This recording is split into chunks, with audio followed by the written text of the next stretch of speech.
Vous savez, déjà, vous avez parlé des partis politiques. La perfidité, la déloyauté, fourberie, malignité sont à l'image de ces partis politiques.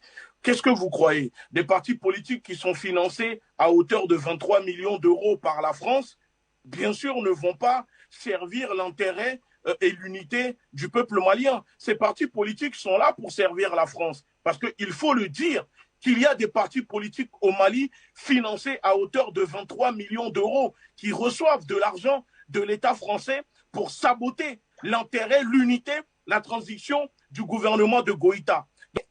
On parle de quoi? Il faut que le Mali puisse sortir déjà du franc CFA. Ce que le gouvernement malien doit faire, sortir du franc CFA.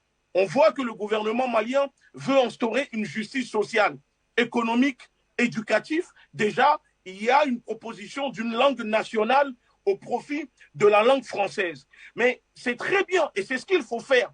Il faut qu'on arrête d'écouter la France.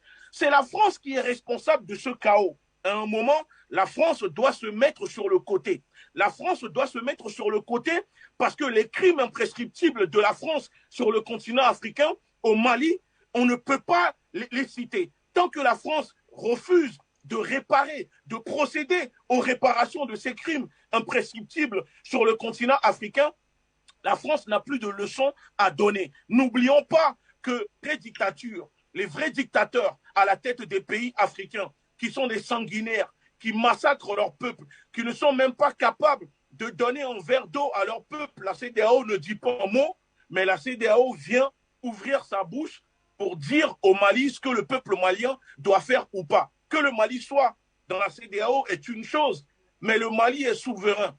Les Maliens sont souverains et la décision finale revient au peuple malien. C'est à eux de décider pour eux. Ce n'est pas à la CEDEAO, des banksters au service de l'impérialisme de décider pour le peuple malien. Mais pourquoi ça dérange la CEDEAO de voir un militaire à la tête du Mali?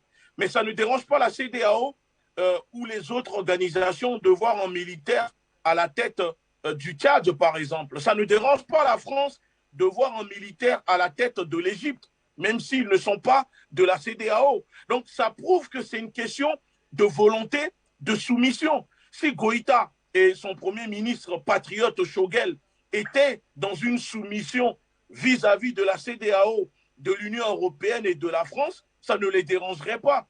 Là, ça les dérange parce que eux ne veulent pas se plier au diktat, à cette pression de la France, de la CEDEAO. Donc, on nous dit qu'il ne faut pas un militaire à la tête du Mali. Mais je vais vous dire, quand le président Eya Deman du Togo, qui était militaire, était à la tête du Togo, est-ce que ça dérangeait la CEDEAO? La CEDEAO ne disait rien par rapport à ça quand Eya Deman était à la tête du Togo.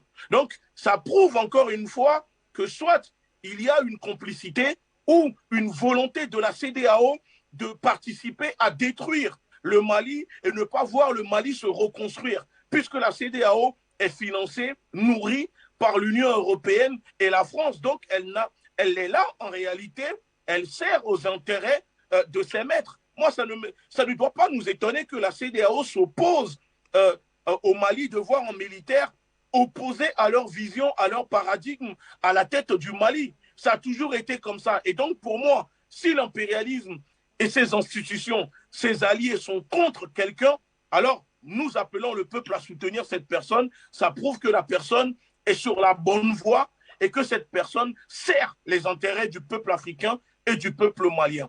Donc, les avis ou l'avis de la CEDEAO, pour nous, est caduque et biaisé, étant donné que la CEDEAO laisse la vraie dictature, les vrais dictateurs à la tête des pays africains, qui sont des sanguinaires, qui massacrent leur peuple, qui ne sont même pas capables de donner un verre d'eau à leur peuple. La CEDEAO ne dit pas un mot, mais la CEDEAO vient ouvrir sa bouche pour dire au Mali ce que le peuple malien doit faire ou pas. Que le Mali soit dans la CEDEAO est une chose, mais le Mali est souverain.